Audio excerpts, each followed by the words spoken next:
আপনারা জানেন গতকালকে রাত থেকে আমাদের দীর্ঘদিনের দাবি যারা আমাদেরকে মায়েদেরকে শহীদ করেছে, আমাদের বোনদেরকে যারা খুন করেছে, গত 15 বছরে যারা আমাদের উপরে নির্যাতন চালিয়েছে, তাদেরকে বিচারিকভাবে নিষিদ্ধের জন্য, সাংগঠনিকভাবে নিষিদ্ধের জন্য, নিবন্ধন বাতিলের জন্য সারা ছাত্র জনতা জুলাই গণ অভ্যুত্থানের ইন্টারিম গভর্নমেন্টের যে প্রধান ফটক যে ভবন তার সামনে অবস্থান নিয়েছিল।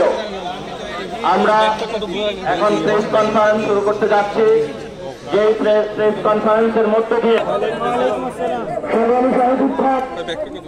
আপনারা জানেন 8ই আগস্ট সরকার গঠিত হয়েছে। এই অন্তর্বর্তীকালীন সরকার শহীদ এবং আহতদের রক্তের উপরে দাঁড়িয়ে অন্তর্বর্তীকালীন সরকার গঠিত হয়েছে। অত্যন্ত পরিতাপের বিষয়, এই অন্তর্বর্তীকালীন সরকার থেকে আমরা যে বিষয়টি প্রত্যাশা করেছিলাম সেটি হচ্ছে গণহত্যাকারী আওয়ামী লীগকে সন্ত্রাসী সংগঠন হিসেবে নিষিদ্ধ করা। তাদের দিক থেকে আমরা কোনো তৎপরতা এখনো পর্যন্ত দেখছি না। সংগ্রামী সংযুক্ত আপনারা দেখবেন এই বিচারের কালেক্টরের মধ্য দিয়ে আমরা সন্দেহ করছি অন্তর্বর্তীকালীন সরকার আওয়ামী লীগকে পুনর্গঠিত হওয়ার সুযোগ দিচ্ছে। আপনারা দেখছেন দুটোর নয় সন্ত্রাসী কায়দায় আওয়ামী লীগ বিভিন্ন জায়গায় চোরাঘাট গুপ্ত হামলা চালাচ্ছে।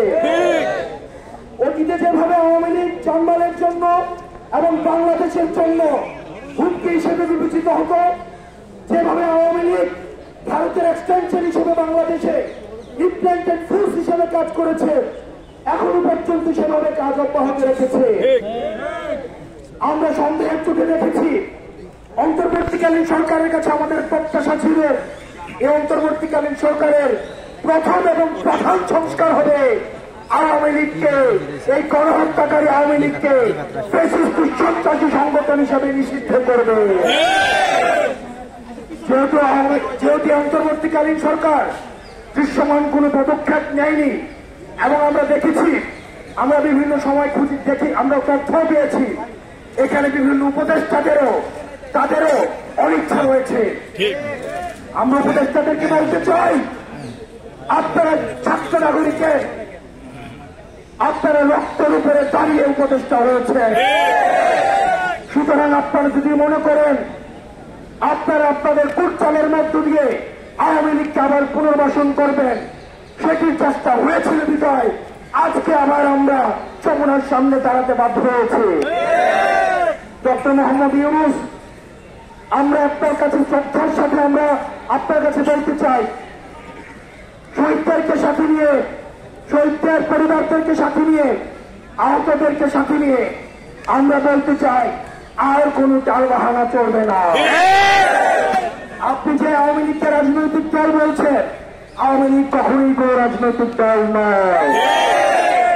আমরা দেখেছি স্বাধীনতা পরবর্তী সময় বাকশাল কায়েমের মধ্য দিয়ে দেশে এক ধরনের গণতন্ত্র পরিবর্তে শেখ মুজিব মাফিয়াতন্ত্র চালু করেছিল।